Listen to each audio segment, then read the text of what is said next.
what advice would you give someone that is more that young entrepreneur trying to make it in life? I learned through words and poems. And one of the poems I read in Napoleon Hill is about mindset. And it goes something like this. It says, if you think you are beaten, you are. You know what I think? Don't take direction from someone that's never been where you want to go. If you like to win, but you think you can't, it's almost certain you won't. And if you think you'll lose, you're lost. For out of the world, we find success begins with a person's will. It's all in the state of mind. Wouldn't it be a shame for your business to grow and you didn't? Like you mentioned, Gordon, super excited to have you on the power of influence. And, I think about influence and there's two sides of it, right? We have people influencing us and we have the ability to influence others. And not always influence is positive, right? We think about influence being, a positive, but in many cases, influence is negative, right? And people don't even realize that influence is negative and they wonder why they have a negative life, right? Because they're listening to or being influenced from the wrong people or the wrong information, right? But I know that you've had a lot of influence over your career, right? You've been in and around the network marketing space. I mean, that's where I've spent my life, in the network marketing space. And now I'm involved in other things, but networking is still, my primary gig. I love the way it builds people, right? I mean, myself being a blue collar worker with a high school education, a learning disability, not a bright future other than being a blue collar worker. And all of a sudden, I get accidentally introduced to this concept of networking and just kind of grew into it. Introduction to personal development, listening to the right people that influenced me, that shaped my life and my career. And so let's, I know I shared a little bit of your history here in the introduction, but let's start out and just kind of give me a little bit of history and background, right? Because I know you've been in and around the networking space, but yeah, give the audience a little bit more about, who you are, Gordon. oh, absolutely. Well, John, first of all, thank you so much for the opportunity to be here. And in terms of influence, I love your story, right? Of going from a trailer park, is that the right word, or a trailer to where you are today. I mean, really, yeah, right. And the lifestyle that you're living today, but it's not just the lifestyle you're living, but the influence of how you're helping other people, right? Get out of the rut, succeed financially. So influence is really important. Your book on influence is powerful. And I've always been taught by my mentor that influence, the three I's: influence first, influence, income, and then impact. And so, thank you for the opportunity. You mentioned to share a little bit about myself. If you're okay with it, I'll go back a little bit and come forward to now. I was an immigrant kid from Hong Kong. My parents immigrated here. I'm 8 years old. I can't speak a word of English. I'm homesick, and I'm constantly being bullied all the time. To this day, John, I remember, still being in school, always in the principal's office, crying. And the perpetrator, the kids started beating me up, they're just laughing. They're just sitting in the principal's office laughing. They're chasing me during recess. They're chasing me after school. I hated school, never wanted to go to school. And then one day I'm hanging out with a kid on our street. You know how kids, you just sometimes find people you get along with. You connect. So I started hanging out with a kid on the street, and we started walking to school together. And then I noticed that a few days later, a few weeks later, all the bullies disappeared. And then later on, I realized what had happened, John, was, at least in my opinion, is my new friend's parents, let's just say they were part of a motorcycle club. And I learned at that point that these other kids started leaving me alone when I started hanging out. Let's call him Bob. Started hanging out with Bob. They started leaving me alone. So I learned at an early young age that the power of association is so important. And I hear you teach it all the time, right? Jim Rohn, the 5 people you hang around with, who you're most likely to become. Wasn't good at school. Um, like you mentioned, high school. That's all I had. And in grade 13, I had a 49% average in English. To this day, I'm not sure how I graduated. I'm not sure if my teachers just wanted to promote me out of the school, or I just barely made it. So I became a telemarketer. It was the only thing I could do. I hated retail sales. I did a lot of door knocking, a lot of sales on the phone. And I recommend to anybody today, pick up the phone. It's your best friend. Telemarketing taught me how to overcome the fear of rejection. And so naturally I became a real estate agent, right? Because you didn't have to have a big education. Back then they said if you have a Pulse, they'll hire you for the real estate industry, right? And so I'm sitting there, I'm in the real estate industry, I'm in the mortgage industry, doing relatively well. And my broker that I was working for, John, you're going to love this story. I saw him walking into the office with people with a box under his arms, and it's a water filter. Like, what the heck is he doing? Like, every day for about a month, people are walking in, walking out with water filters. And then one day he sits me down. He says, Gordy, and he shows me a check for like 30 to $40,000 for 1 month's work. And he's telling me he's now promoting water filters. I said, wait a minute, buddy. Like, that was 30 years, 1989, right? Probably around 89. And I'm like, look, buddy, if you're selling water filters, I'm out of here. But when he showed me his check, I got interested. And that was kind of my first introduction to a company that he was with, direct sales network marketing company selling selling water filters. And so when you introduce because I think many people they don't understand network marketing if they've never done it, right? They don't understand it and they just think it's bad, right? And I mean that was me when I first got introduced to it. I thought it was one of those businesses, where you make no money and lose your friends. It was kind of my perception. But actually, when I first got it, because I got introduced to the water filter company, that was my very first company, right? And I'm a maintenance person. I'm a welder. I'm an introvert, right? I mean, literally wouldn't even say hi to someone unless they said hi to me first, and then I just kind of mumbled it under my breath. And the reason for that was my low self-esteem and self-confidence was my learning disability in high school. So that brings me back to your bullying concept, right? And the impact that bullying can have on people. And now I think it's even worse yet, worse because of the cyberbullying and social media. But I mean, that's a whole nother topic. But I mean, it's incredibly how it can literally destroy a kid. And it's not just in school. I mean, sometimes we can even be bullied by our parents, right? Or talked down to or whatever, and we begin to buy that narrative, and that's who we think we are.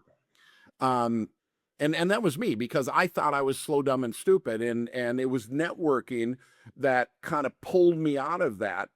But when I first got invited to look because of my background, I thought they wanted me to build a display, right? Not sell anything. Just and I didn't understand what networking was. I just knew it was bad. Well, MLN was not something I'd ever do. Sales is not something I'd ever do. But I got excited about the product, right? And I think that's the way a lot of us come in because that's 37 years ago. I mean, bottled water was barely on the scene, right? In-home water filtration was very cutting edge. And so, I started out part-time and it just, I mean, you just slowly, I mean, everything in my life changed, as a result of the introduction of network marketing, hanging around positive people, having that positive influence, getting introduced to the Jim Rohns and stuff. And so, do you feel that introduction to that had that similar type impact or influence on you? Absolutely. John, it changed my life. And so the company, I hope you're okay if I mention that. I think it may be the same company, NSA, right? National Safety Associates. That was a company I was introduced to. And I remember someone saying NSA stands for Never Sleep Again. And isn't that what it is? Like when you're passionate about something, you're 24/7. That's all I could think of. Right? Water filters, NSA, never sleep again. And NFL, somebody you had the acronym like NFL, not the Super Bowl we just watched, but no friends left. That's what they say. When you get into network marketing, you have no friends left. But you know what? A stranger is only a friend you haven't met yet. And when Juvie and rest of it introduced the two of us, we're friends now. I mean, sometimes we need to get a whole new circle of friends, right? So yeah, some Jim Rohn was always a positive influence in my life from the real estate industry. I always believed in personal development growth, leadership development, like yourself. And then there's influences. In fact, I just saw a video My first network marketing event I ever went to was a gentleman by the name of Dan Cattle. And I sat in the back of the room, Dan. I thought, there's no way I'm in the real estate mortgage industry. I could be seen at a network marketing event. No way. Right. So I snuck in the back of the room. There was about 200 people in the room, lights off, PowerPoint. Back in the days, I guess your screen, your PowerPoint lights have to be off. Slideshow problem. Yes, yes, yeah. It was a slideshow. So I'm in the back of the room just hiding, and Dan did the presentation, and I jumped in, and I just saw him with a video of him and another guy named Jeff that you would know from NSA, and another guy named Jeff, and that they were saying combined the three of them have made in excess of like $200 million in commissions in the network marketing industry. So when someone says network marketing doesn't work, go tell Dan and the two Jeffs that it doesn't work. Yeah, Jeff Roberti and Jeff Schlegel, I'm sure you're talking about there. And but honestly, um, even through my whole business career, now that I've changed, obviously the people I'm around, right? But I can tell you, some of the sharpest people I've ever met in my life are the leadership within the network marketing space. And a lot of them, that old saying, every master was once a disaster, you know? I mean, I couldn't talk in front of a room. I mean, I didn't I mean, everything I know today really came through the influences that I learned, the people, the places, the things, the train, all of that, basically shaped who I am today, right? And so, I owe a great debt of gratitude to the industry in general, and the companies, and my mentors, right? Initially, from afar, Jeff Roberti, right? Jeff Roberti, Jeff Schlegel, Dan Cato, as you mentioned, David Stuckrath, and all these different icons. And I mean, literally, I was just mesmerized by them, and taking. Then my next company, Todd Smith, Randy Schrader, just incredible individuals and leaders that I learned from, and it just continued on. And now, I think there's probably people looking at me as the way I looked at like a Jeff Roberti. They've learned things, and I learned it from, yeah, you take and learn it and you kind of put it into your own personality, but the fundamentals, right? The fundamentals are the fundamentals. I love it, but the success that you've had, 'kay, I know you're very humble about your success, right? And John, you really are the modern day Jeff Schnegle, right? The Jeff Roberti yourself, the success you have and how you're inspiring other people and influence. So thank you for being that. Yeah, no, it's been incredible. I mean, I love the business, and because it's not just, I mean, you think about so many people out there that are just stuck in their 9 to 5, right? They're doing their job, they're getting up and going to work because they did it the day before and they have to make a living, and they're not passionate. They're not passionate about what they do. They do it because they have to do it. But when you get involved in a network marketing company and you're surrounded by people that, when you enter, that are making in a month what you make in several years, and they're kind of embracing you, wrapping their arms around you and helping you, because you're showing that you're showing up, that you're wanting to learn, and you're like that sponge, right?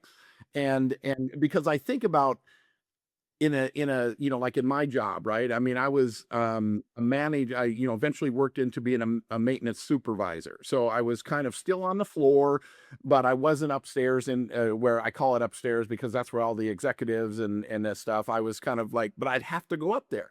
But it's like you're in a different, you're not treated as an equal, right? Where in networking, you're coming in, and these people with crazy success are helping you, right? And wanting to learn. And so it's an incredible environment, to build people, right? We don't just build businesses. Yeah, I mean, you're pulling people up versus trying to put them down, right?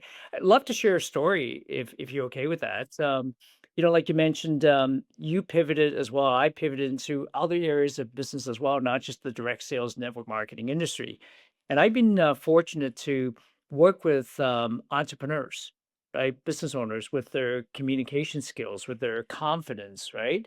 And so there's a woman here in Toronto, an immigrant from the Philippines. and she was holding down 3 jobs, like you said, right? 9 to 5. For her, it wasn't even 9 to 5, she had 3 jobs. She was doing nannying, she was doing cleaning, she had another part-time job, and she said, "You know, Gordon, one day I'm at McDonald's and I'm resting," right? Because she's in between jobs, and she said, "I called my husband and I said, 'Honey, I'm hungry.'" And her husband said, "Well, honey, why don't you just go into McDonald's and buy some food?" Well, she was so broke that she couldn't even afford to buy food. Fast forward to today, she's with a direct sales network marketing company selling insurance. And she, like you said, makes more money in a month than what most people would make in an entire year. And the reason why she came to me wasn't to help her build her business. She was already building a successful business. She was saying that she was great on one-on-one presentations. She was great at small business, small rooms, like maybe a home presentation. But she was constantly asked to speak in front of her company at a convention, 3 to 5,000 people. She lacked the confidence to do that. And so that's where she called me to work with her on her communication presentation skills so she could speak at a convention. So I recorded something for her one time so she could practice. That's how she wanted to learn. So now with my family and grandkids, John, we're going to Florida. We're up in Canada. It's cold. Like you should see the snowstorm right here outside. It's nuts. Like where there's a snowstorm right now. But we're going to Florida this one time, 5:30 in the morning. And I see someone sitting there with their head down, with their earphones on, listening to something. Guess who it was? This individual that I was coaching. The night before, we had a coaching session. We went through her presentation, we recorded it, and she is 5:30 a.m. in the morning, going to a convention, but she was listening and learning. And that's what I love about the space. And I know for me, for a long time, leaders would say, read books, listen to tapes. I'm like, why? Go to convention. I wouldn't do any of that. But the personal development in this industry is incredible. Well, to that point too, because you do. I mean, the everyday person that's not into the personal development, and it's not because it's mainly because they don't know that it exists and how it can help them, right? I didn't know about it, right? I mean, so the things that we do are the things that we grew up with or the people that we hang around with. Like for me, working in a factory, it was, sporting events. And I mean, the material you were absorbing was not, it was just everyday material, right? Or what, circumstances or environment. I think I don't know if it's Jim Rohn or Napoleon Hill or Earl Nightingale that said, we're a victim of our environment, right? And you need to change your environment. But that's what happened. It changed my environment, and I started getting exposed to different information that really turned me on. Right? I mean, I remember Jim Rohn. I love this quote. It's you need to work harder on yourself than you do on your job. Right? Work on yourself, you make a fortune. Work on your job, you make a living. I mean, once I got that right, and one of my mentors, Todd Smith, in my I guess that would have been my second company I was involved in, and he said something once that also really got me. He said, "Wouldn't it be a shame for your business to grow and you didn't?" Right? Because you see these flash in the pans people that happen to maybe end up in a company or an environment that is explosive, right? And they just kind of get swept along. And then they make the mistake that they think their success is because they work so hard. And yes, hard work is always required, right? And the right environment can magnify and multiply the impact of the efforts or the results you see. But if you don't do the work, the personal development, and that success can be short lived, and now all of a sudden you're humbled thinking that it's all you because it's not you. Yes, it takes you, but if you don't grow personally and build those skills, and I think even in the industry, Eric Worre talks about this because of the social media and some of the tools that are available. A lot of people have had great success without really learning the skills, right? And then all of a sudden there's a hiccup and they're completely lost. It could be both. Yeah, yeah. And, when I started, John, in the network marketing space in NSA, I remember constantly popping to that VHS. I mean, our kids say don't even know what a VHS looks like, right? But just constantly watching videos with Eric Worre, the Jeff Schlegels of the world, right? So that part of it's so important, like what we feed our minds. I mean, that exact same thing, the VHS tape, you know, audio cassette tapes, right? And when I would go to, you know, like say I'm going to a meeting or going to a one-on-one or traveling, I'm listening to, you know, my upline doing a presentation over and over and over and over again. And then it's just like the lady that you said, you know, sitting there with the earphones, you know, listening to the presentation that she's needing to give to a large audience. So it's kind of like you listen to it repeatedly and you kind of take ownership to it. You put it into your own words, maybe little subtleties and stuff. But that's what I did. That's how I learned. And you know, is because of my dyslexia, you know, reading wasn't something I did and still don't really do. I mean, my comprehension comes from, you know, audio and video. Listen, yeah. I'm like that too, audios, right? And driving to Florida with my kids, I used to listen to Bob Chris tapes. I used to listen to Amway tapes, even though I was in an Amway. But I would listen to some of these tapes so often, my kids, and I'm sure you can relate to this as well. We'd be driving, and whoever's on the audio, they would be saying something. My kids could actually finish their sentence because they've had heard it, we've heard it so many different times, right? But we talked to kids today. I mean, John, do you remember, we're driving and the audio cassette, the tape gets stuck and then you got to pull it out, right? The cassette, and then you got to get a pen to wrap it all up. I mean, those are some good memories, right? Hey guys, before we jump back into the episode, which I hope you're enjoying, this podcast is available literally everywhere. Just click the link down below and don't forget to subscribe. Yeah, it's you talk about your kids because mine are the same way because they, you know, they grew up, right, with me in network marketing and coming to conferences and you know, being in the car, you know, when I'm playing these cassette tapes or you know, sitting, you know, in the house or in, you know, in my office in the basement, listening to me do three-way phone calls and stuff. And so that's another thing. It's that environment you're influencing them, right? I mean, my kids are they're quoting Jim Rohn just like I'm quoting Jim Rohn. Absolutely. Absolutely. Yeah, one of the quotes I just thought of Jim Rohn, um, and he talks about, why is this or why is that? And you know, he says, you know, I wouldn't spend a lot of time on that. Right. I mean, there's just some things that are you don't need to understand and why why the sun sets this way or why this happens this way. Yeah, I wouldn't he says I wouldn't so my daughters and I would do that all the time when they're, you know, talking about stuff that didn't matter or, you know, I just say I wouldn't spend a lot of time on it. Yeah, absolutely. I mean, the Jim Rohns of the world. So today I would maybe do a corporate training for someone. John, you mentioned earlier some of the stuff we've learned that influenced us back in our network marketing days or my network marketing days. I was talking about Jim Rohn's Ants philosophy, right? And they're like, wow, like you're so smart. Like, how did you even think about that? And I'm thinking, no, no, no, no. That the Ants philosophy was something I learned from Jim Rohn. Yeah, there was I mean, we could just talk about Jim Rohn through this whole podcast. You know, his talk about the seasons of life, right? Yep. And so yeah, it's amazing stuff. So are you currently you still working with people within the networking space or what are you currently doing now? So I'm not with a specific network marketing company anymore, but I do work with individuals. I'll give you an example. I have a book series called Landed for Success. And Landed for Success is really our version of Chicken Soup for the Soul, right? Tony Robbins says success leaves clues. So a friend of mine here, Jay Jackanthan, he's originally from Sri Lanka. He came when he was a teenager. And, my parents are from Hong Kong, so I came when I was 8 years old. So we probably experienced different things, right? A teenager and somebody younger.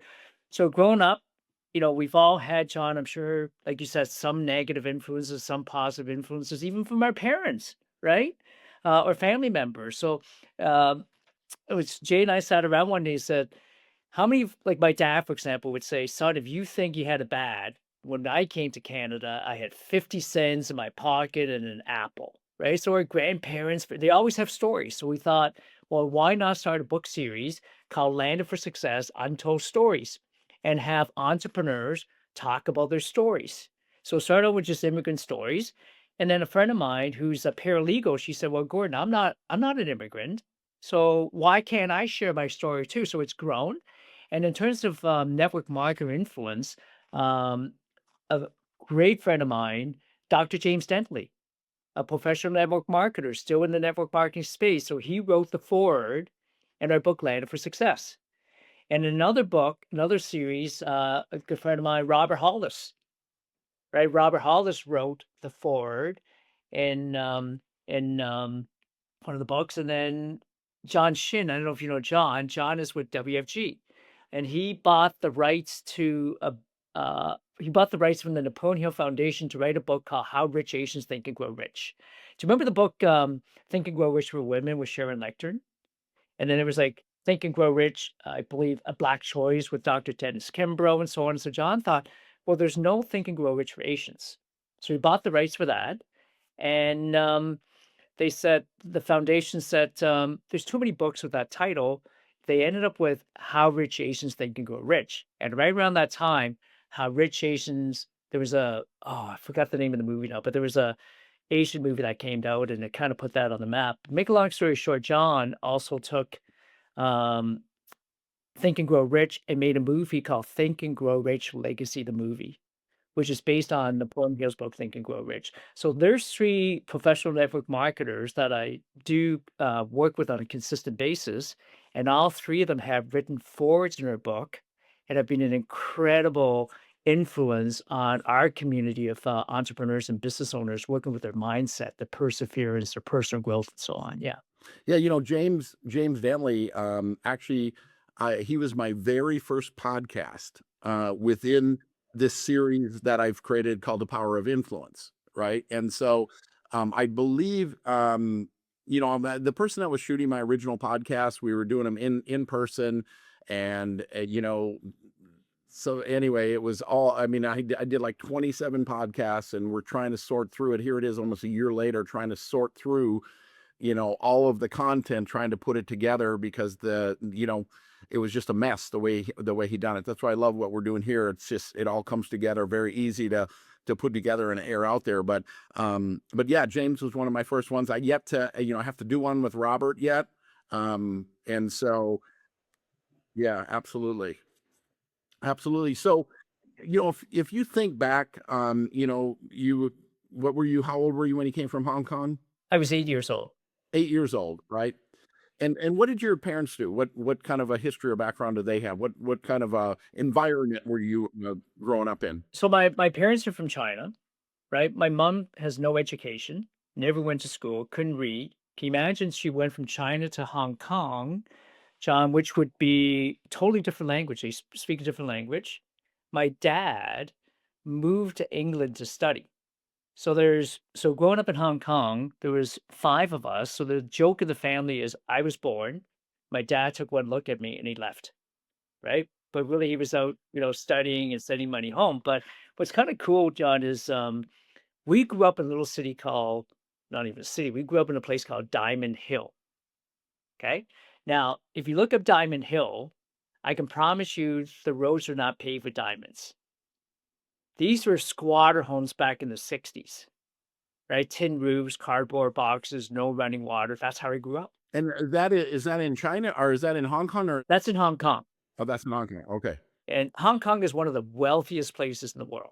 Like, for example, the Brooklyn Nets, Joseph Tsai, who's the co founder of Alibaba, he's from there, right? He's a Canadian businessman, but he's there and he's a co-founder of Alibaba. He owns the Brooklyn Nets. Crazy, right? That's the kind of wealth that's there. But where I grew up in Diamond Hill, then my parents moved here. Now my mom is now in another country where she can't speak English. And so when I look back and I think, man, the influence she had on me, talk about perseverance, never giving up, raising six kids in a foreign country, not able to speak a word of English. I remember at 8 years old, we come to Canada. My mom sends me to the store to buy something. I can still remember being in that little variety store, and I'm trying to communicate with the store owner in Chinese. They can't understand me. The guy's tried everything he could, right, to help me, and we just couldn't talk. We couldn't communicate. So that's why to this day, I believe communication is so important. And in the network marketing space, leadership development, you are teaching people how to communicate every single day. Yeah, so when you're 8 years old, you guys you moved to Canada, you can't speak a word of English. Um, I mean, was that really like I mean, was that scary? Was it frustrating? Was it like, what are we doing here? Yeah, John, I remember being in school and I needed to go to the bathroom. True story. I need to go to the bathroom. And I'm telling the teacher, say you're my teacher, I'm trying to tell you I gotta go to the bathroom. And you can't understand me, but you're concerned like Gordon needs something, but I can't help him. I couldn't understand the teacher couldn't understand me. And literally, I made a mad dash to the bathroom because I knew at that point, if I didn't go, the whole class would better learn how to swim, right? So, yeah, it's so, and then that's the key to leadership development, right? Dr. James Stanley taught me a concept, the four personality types: whales, dolphins, urchins, and sharks. So you got people with four different personalities. And so, how do you deal with people in four different personalities? Because if you can't communicate with someone, then why would they buy from you? Right? So some people are sharks. So in the network marketing industry, the sharks, they all want to be front of the room. I want sharks to be in front of the room because they can help close the room. And then there are individuals where you would say, "Hey, we have a home meeting coming up. Who would like to help?" The sharks don't want to help. Again, they just want to present. They show up in their Lamborghinis, right? The whales, they're the ones like if you had a peace march, Dr. James Stanley says they're the ones who show up first and say, "How can I help? How can I save the world?" They're just helpers. They're more than willing to help at the desk. They're more than willing to help registration. They're more willing to help set up the tables, set up the chairs, right? The urchins are very organized. That's not me. I hate spreadsheets, right? You show me a spreadsheet, you show me something organized, I want to run because I'm the kind of type of person that will jump out of an airplane and look for a parachute later. And then Dr. James Stanley says for communication, your dolphins are the people, they're the life of the party, right? They're the ones that love inviting people to events. So if I'm in the network marketing space, what he taught me was if I have an event and there's nobody there, it's because I don't have enough dolphins in my organization that's going to invite people to come to the event. And then he says over time, you learn how to become, even if you're dominant, even if like my dominant trait is probably a dolphin. I love to talk. I love to help people. Right. And so I have to learn to be organized.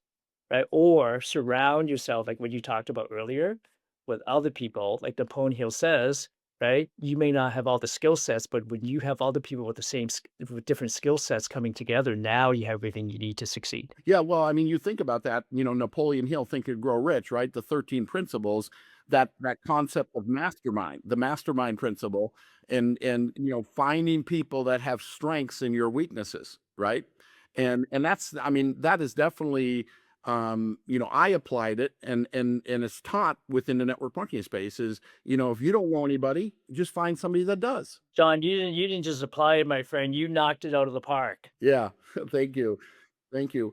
So what, as you think back, as a young man, right? And, a variety of different people watching this, but what advice, right? I mean, if you could back the clock up, right? What would you do different, or what advice would you give someone that is more that young um entrepreneur trying to make it in not just in network marketing but make it in life? What advice would you give them? That's a great question because I don't think it's changed, right? Find a coach, find a mentor, find someone you know, like, and trust who's been where you want to go, right? Because Napoleon Hill talks about that story, 3 Feet from Gold, where the guy who sold his mining claim, and then somebody came along and hired a mining engineer. So hire the right people, right? Don't hire people who have opinions.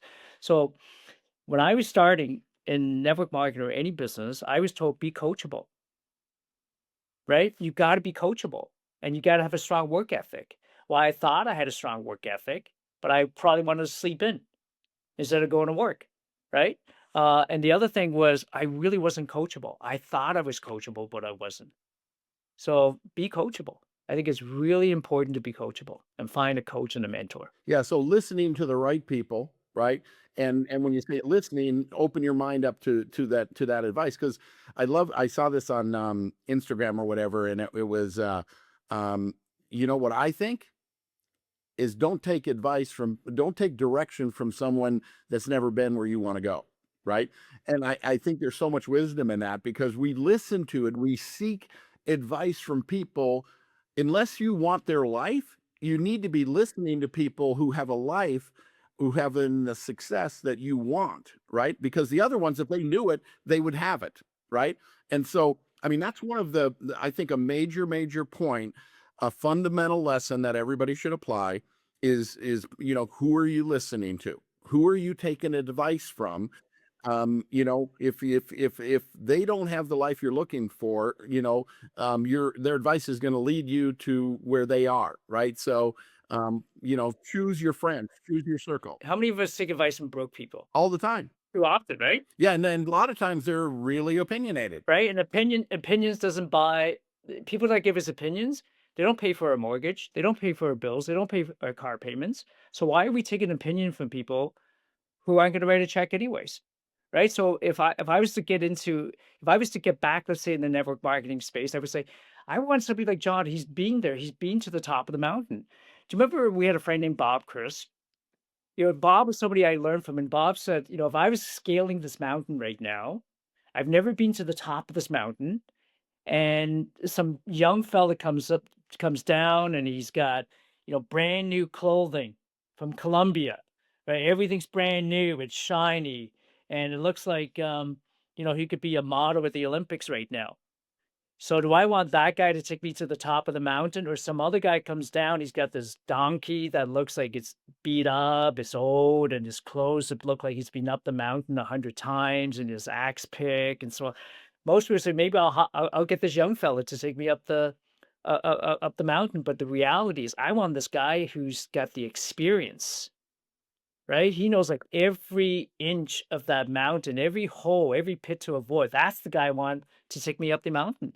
So who's the person that has the experience, not just opinion, is what we should be looking. And who you hang around with, what we started earlier, who you hang around with is who you're most likely to become. So find the right people, surround yourself with the right people. You know, networking, we take a group to Asia every year to the Asian Financial Forum. Inside that group, you've got millionaires and billionaires. Where else could you be in a room where you can meet millionaires and billionaires who are actually there versus, you know, somebody else that's there for you? So find the room, find the right room for you that you need to be in. If you're, you know, able to, right? Put yourself in that environment or that room with those successful people. Don't make the mistake of trying to talk to impress them, right? You take it, open your ears up and listen. I find that amusing because you know, people, you know, I'll be at an event or something, and obviously I've had a lot of success, and somebody new coming, and they'll ask me a question and advice, and then they'll never stop talking. And it's like, you know, listen more and say less, right? Listen more and say less is, I think, another important lesson. Yeah, love that. Yeah, and if you're not able to find yourself in that room, right, then you see what my biggest influence in my life from a standpoint of understanding the success principles and fundamentals, it was Jim Rohn. It was Earl Nightingale. You know, I did get a fortunate enough to meet Jim Rohn once. I mean, Earl Nightingale, I think he had passed away before I ever started listening to him. But I mean, the wisdom, and I just absorbed that stuff, right? I absorbed that stuff. I mean, I get a kick out of um, you know, information. Jim Rohn talks about this is where he talks about, you know, what are you reading? And somebody will say a magazine, and he says, you know, that's trash. You shouldn't be reading that. And he says, yeah, you know, sometimes, you know, there's some good stuff in there. And he says, well, you can find a crust of bread in a garbage can, but I wouldn't go through it to find it. There's too much good stuff out there. You know, it's all those little things that are just like, wow, that makes sense. What are you feeding your mind, right? Garbage in, garbage out. Absolutely. You know, advice, there was a company called Quorum. I was a company called Quorum, but I was, you know, trying to get to the top. I was halfway there. I was trying to get to the top. They were opening up in Hong Kong. So I went there, right, for the opening. And you know how, John, you've been there. You just got off stage, and then guys like me are lining up to say, "How can I even just shake John's hand? I want to ask John a question. I want to pick his brain." So people are lining up, and there's a guy there named Bobby. He was I think, the vice president. He had been successful in other companies, and people are all asking him questions. And so I waited my turn, but as I'm listening, I got up to him. The highest position in that company is called a diamond. I said, "Bobby, how do I recruit a diamond?" And his answer actually changed the trajectory of my network marketing career. He said, "Gordon, stop trying to recruit a diamond, become a diamond yourself." Yeah, absolutely. What a powerful message, right? How do you become a leader? Yeah, I get that made me think of another, um, a testimonial I heard that I've carried on. It's, a guy's up on stage and, he said, "I was a diamond the day I signed up. It just took a while for the paperwork to catch up." It's that mindset, right? I love that. Yes, yes. Well, hey, we're running out of time here. So as we come to a close, what final message do you want to leave the audience here with? Well, I would love to leave a poem if that's okay. Yeah, let's do it. Because I know some people like affirmation statements and so on. And for me, I learned through words and poems. And one of the poems I read in Napoleon Hill is about mindset. And it goes something like this. It says, if you think you are beaten, you are. If you think you dare not, you don't. And if you like to win, but you think you can't, it's almost certain you won't. And if you think you'll lose, you're lost. For out of the world we find success begins with a person's will. It's all in the state of mind. And this is, you have to think high to rise. You got to be sure of yourself before you can ever win a prize. Life's battles don't always go to the fastest or strongest men or women, but sooner or later, the men or women who wins are the ones who believe they can. And with your podcast here, with the leadership you have, John, I think together we can all win together. Yeah, wow, that's a powerful poem, and I've heard that before. But just, you think about um affirmations, right? The things that we repeat, because the person we're listening to the most is ourselves. And so many times we have nothing but negative self-talk going on. If you took a poem like you just read and you made it a point to read that every day, maybe morning and night, I would bet a year from now, your life will have totally transformed. If you just said, "Okay, that was really a cool poem with a ton of wisdom in it," print that off first thing in the morning, recite that, and then before going to bed, right? Set Set that intention, right? Do it every day. that intention in motion for your subconscious to go to work on it, and you're going to wake up one day and be a completely different person. Absolutely. Yeah, well, absolutely, Gordon. I appreciate you being on the Power of Influence here, and I've enjoyed our conversation. We'll have to do another one and do a follow up on this. And so thank you very much. And folks, that's the Power of Influence. You're so welcome. Thank you. And Gordon, thank you very much. Thank you, John. Thank you.